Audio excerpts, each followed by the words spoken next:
Amira había crecido con una fascinación por Cleopatra.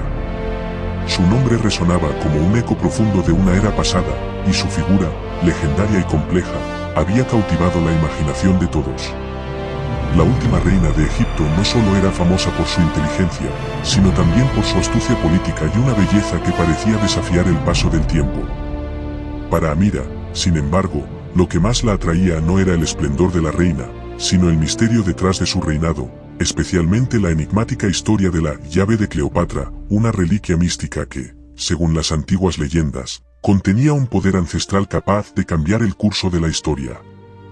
Desde que era niña, Amira había leído sobre Cleopatra y sus secretos. Pasaba horas estudiando viejos textos egipcios, escudriñando antiguos manuscritos que hablaban de la llave, que se decía estaba vinculada a un poder tan antiguo como las pirámides mismas. Algunos decían que la llave podía traer la salvación de una civilización, otros afirmaban que su poder podría destruirla.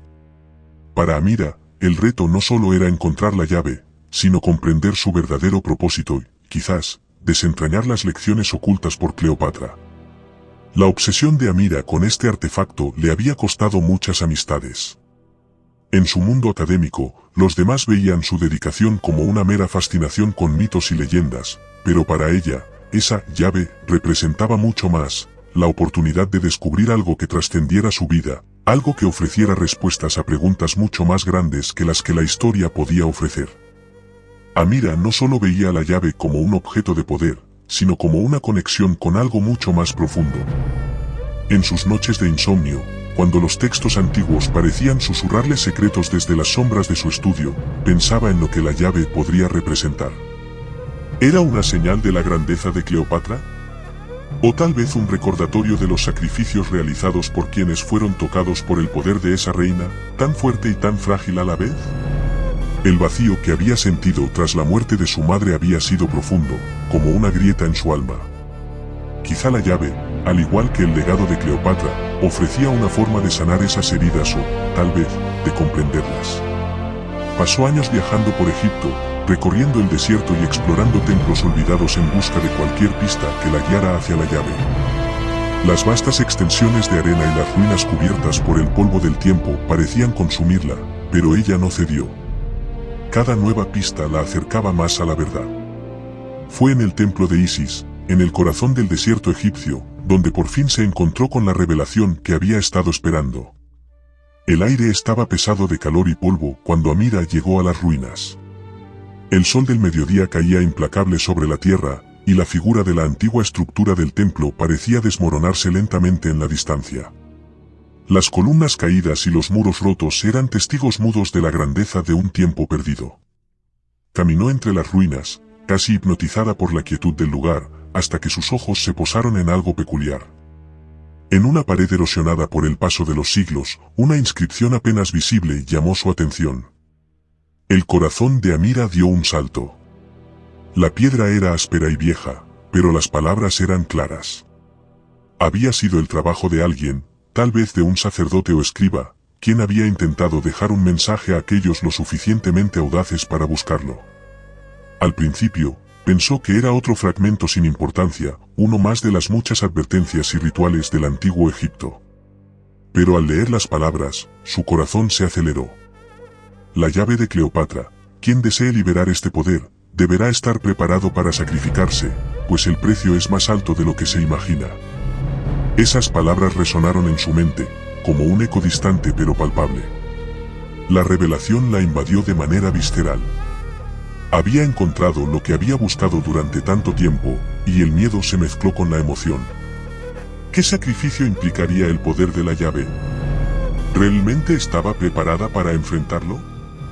El templo, que parecía ser solo un refugio de ruinas, ahora se convirtió en algo mucho más grande, mucho más antiguo, un recordatorio del peso que el poder podía tener sobre el alma humana.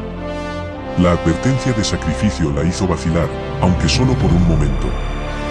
La duda, sin embargo, no duró mucho. Había llegado demasiado lejos como para detenerse ahora. El precio era algo que tendría que afrontar, pero el conocimiento de lo que podría lograr la mantenía firme en su resolución. Con el mapa de las ruinas de Isis en sus manos, Amira no perdió tiempo. Sabía que el viaje aún no había terminado, que la llave, si realmente existía, seguía estando más allá de su alcance. Roma, la ciudad eterna, era el siguiente destino. Los antiguos textos hablaban de un templo oculto en las profundidades de la ciudad, un santuario donde la llave había sido guardada a salvo, lejos de las manos de aquellos que querían manipular su poder. Amira no iría sola en esta misión. Julien, su amigo más cercano y compañero desde la infancia, siempre había sido parte de sus investigaciones. Aunque sus puntos de vista eran a menudo diferentes, la lealtad de Julien nunca flaqueó. Él, un hombre de gran intelecto y un defensor de la razón, no compartía el fervor de Amira por las leyendas, pero su amistad y su respeto por ella lo mantenían a su lado. ¿Estás segura de que esto es lo que quieres?, le preguntó Julien una tarde, mientras ambos se preparaban para partir hacia Roma. Ya hemos pasado por muchas cosas juntos, pero esto es diferente. La historia de la llave, el poder que dicen que tiene, es algo que no puedes tomar a la ligera. Amira lo miró con una serenidad que contrastaba con la tormenta interna que sentía. Lo sé, Julien. Pero no puedo detenerme. Si esta llave realmente puede hacer lo que dicen, entonces no hay nada que me detenga. La pregunta de Julien quedó en el aire, pero sus palabras no podían detenerla. Estaba dispuesta a correr el riesgo, a arriesgar todo lo que conocía para desvelar los secretos de Cleopatra. Y mientras el sol se ponía en el horizonte, ambos se adentraban en lo desconocido, preparados para enfrentar lo que el futuro les deparara.